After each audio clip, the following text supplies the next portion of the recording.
Hello, everybody. So, we're just going to do a quick overview, a few general thoughts, and introduce the special topics that I have linked below in the resources. Okay?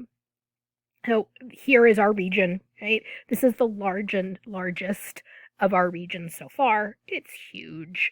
And we stretch all the way from into the United States, into the Great Lakes region, all the way up to as far as land goes towards the North Pole in the Arctic.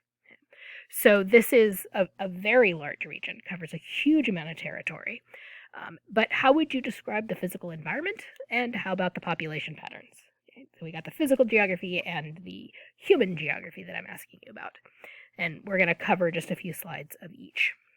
Well, the physical geography, this is a pretty inhospitable area. That's not a surprise, right? We've got long, cold winters and pretty short summers.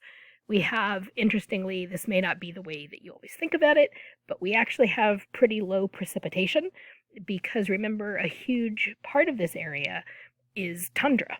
And tundra is actually a desert because it gets less than 10 inches of precipitation on average per year.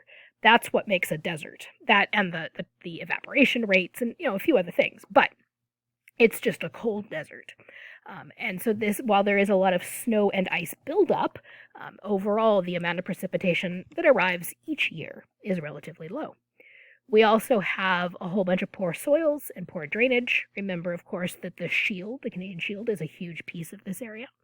We have ice fields and glaciers in the far north, including Baffin and Ellesmere Islands, two of the largest islands in the world.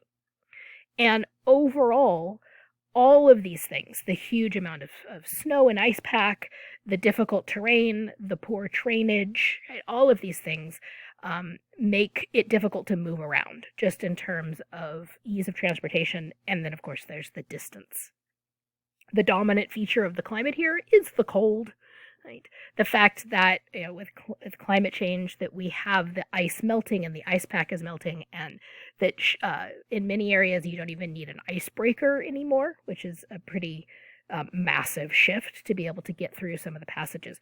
But just look at how much snow there is there. That's more snow than I want to shovel. Right. So, but that we really have a cold climate here.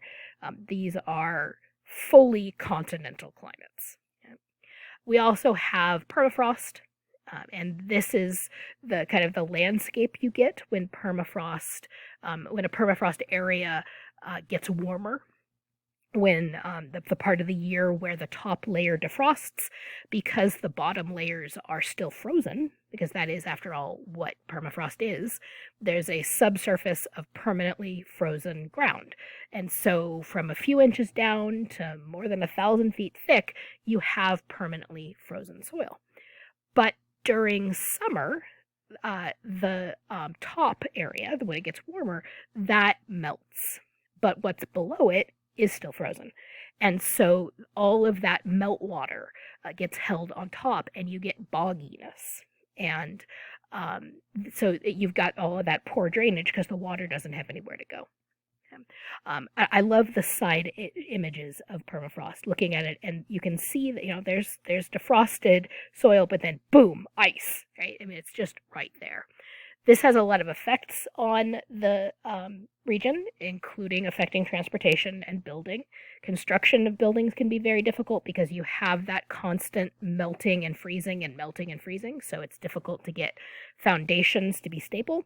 It's also difficult to drive the foundation very far into the ground because the ground is frozen solid. You also need to have constant road repair because of the cracking and the movement. Right? So infrastructure can be difficult. And you have to protect the ground from the heat, from the buildings or from pipelines. Because remember, we have a lot of oil in this area that gets piped to the south. One of the other things with the bogginess in the summertime is that with all of that water just hanging around pooling, it's a fabulous area for insects. And there's all sort of midges and stinging flies and black flies. So that may not be something that you necessarily think of, but that too is a side effect of permafrost. And there are different kinds of permafrost. I just wanted to make that point as well. There's continuous permafrost where it's pretty, swollen. Good Lord, that is the wrong word. How about frozen? There we go. And then there are areas where it's discontinuous, where we are moving further to the south. One of the ways you can tell that is the fact that there are trees. Trees do not grow well in permafrost. There is not enough soil for them to be able to establish their roots. And so the tree can't get a foundation, and there's too short a growing season. So you can definitely tell the difference between the tundra here in the continuous permafrost and then the taiga, which is the biome that is further south where you get the forests. So there's definitely areas where it's discontinuous, where you have kind of patchy permafrost, and then there are areas where it's always there. And you can see the extent of it, right? Here's the tundra, that area, the always frozen, and then the taiga are those vast pine kind of forests. And then here is the discontinuous permafrost, right? And then the permafrost that's constant is further to the north. So we do definitely have a gradation here, not just of climate, but of permafrost. Okay. In terms of vegetation, just very briefly, we've got lichens and grasses and mosses and shrubs. Sometimes there's flowering plants there in the brief growing season. But the tundra, again, is too harsh for trees. There just isn't enough workable soil or a long enough growing season. So to get trees, you need to go further to the south into the taiga, and that's where we have the coniferous forest, and that's really across the entire southern part of this region. We've got spruces and firs and pines, right? These are the fairy tale forests, the forest that you might picture from that. Okay? And that transition is quite clear when we go from the north up here in the Arctic Ocean. We move to the south, we enter Nunavut, where there's more puddles here, notice, right? Moving south. Manitoba, you begin to get into the trees. By the time you move to the south into Minnesota, we have a lot more trees. We are firmly into the taiga, into those coniferous forests. And then moving further and further south, you get mixed conifers and moving into more broadleaf forest. So if you just take a transect, you can see where the tree line is, and that's really the transition from the tundra into the taiga, both in terms of climate and vegetation zones. Okay. In terms of human geography, I have linked several articles down below. Two main topics. The first topic is about the limited economic development, the fact that the distance and the environment can make things very challenging for people, and that mining has been increasingly important. I mean, it has been important for a long time.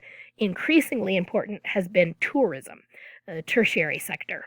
And some articles and videos that I uploaded about Churchill, Manitoba, not only touch on that transition from kind of construction and pipelines and mining to an emphasis on tourism, especially around polar bears and whaling in Churchill, for example. They're right on Hudson Bay.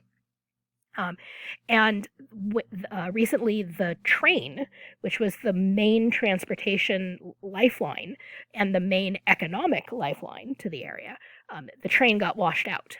And they spent more than a year without that connection. And so the cost of everything went up. And so that's one of the human patterns, one of the human challenges of that area. So there's a bunch of articles about that, both the distance from market aspect and the transition from primary activities, economic activities, to tertiary activities. The other set of topics is about Inuit culture, and especially kind of in Nunavut and the cultural landscape, which is like this, right? So, and you'll figure out what those are called. But one of the largest groups of people, one of the largest cultures in this area are the Inuit. They predominate in most of the Arctic, kind of interrelated groups with an overall arching Inuit culture.